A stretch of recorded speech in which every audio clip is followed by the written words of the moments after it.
Now, South Africans have been having robust debates around issues of race, class, gender and colonisation, as well as the decolonzing education.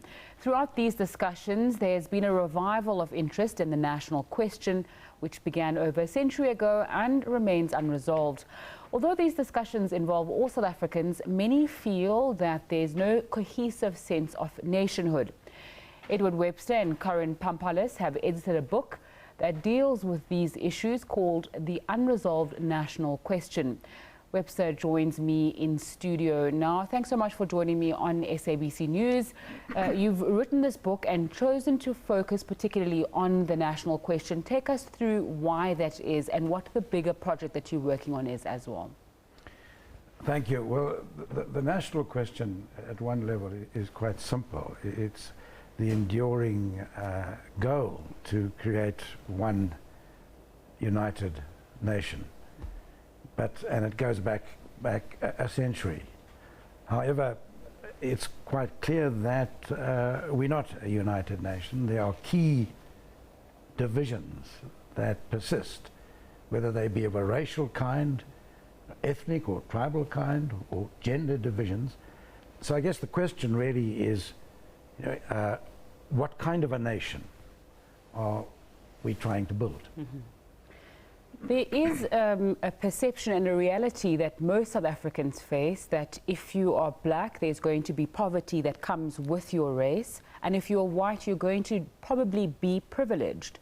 How does your book deal with this issue, and why, over 20 years into democracy, are we still seeing these kind of balances?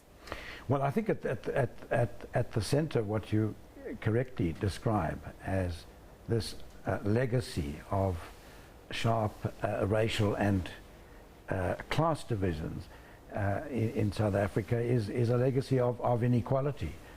And I think the outcome of the struggle for democracy, if you like, the national question, has the constructive outcome of that, and the surprising outcome of that was a constitutional democracy.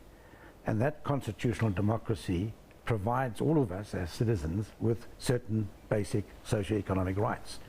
And amongst those rights, I think most importantly, the right to education, the right to health, the right to clean water. So one obvious answer to how we could overcome this legacy and, if you like, resolve the question would be to start to realize and move more decisively in meeting those basic rights.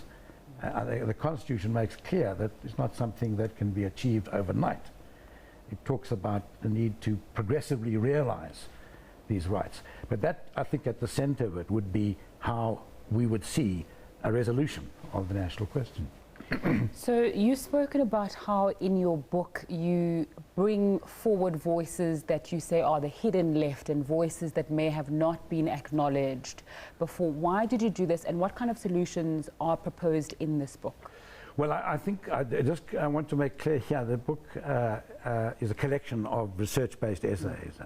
And one of the attractions of that is you can take up a chapter and it's not all written by a variety of our leading scholars and get answers to a particular question, like what is feminism, how does feminism deal with this. But the basic idea is that a lot of knowledge was produced during the apartheid period, ideas, outside of the university system. And our central goal, and that's why we call it the Hidden Voices Project, is to bring those voices that were suppressed in some cases or marginalized in other cases, to bring them into the mainstream, to provide a forum for the current debates. Mm-hmm. The current debates are taking place. We also know that there has been a lot of progress made. You spoke about the constitution and leaps that South Africa has taken. We've also been seeing recently in the news over 17 million people at least depend on social grants. What seems to be, if you could succinctly put it, the problem in implementing some of the solutions that are found by the different scholars in your essay and what the South African government is doing? What seems to be the problem in ensuring that we get tangible solutions that actually work for people? Well, I think that political will is one central obstacle. I think there are structural constraints. We are we have an economy that is stagnating at the moment. But I think essentially it would require that a much more concerted political will on the part of the government to meet those goals laid down in our constitution.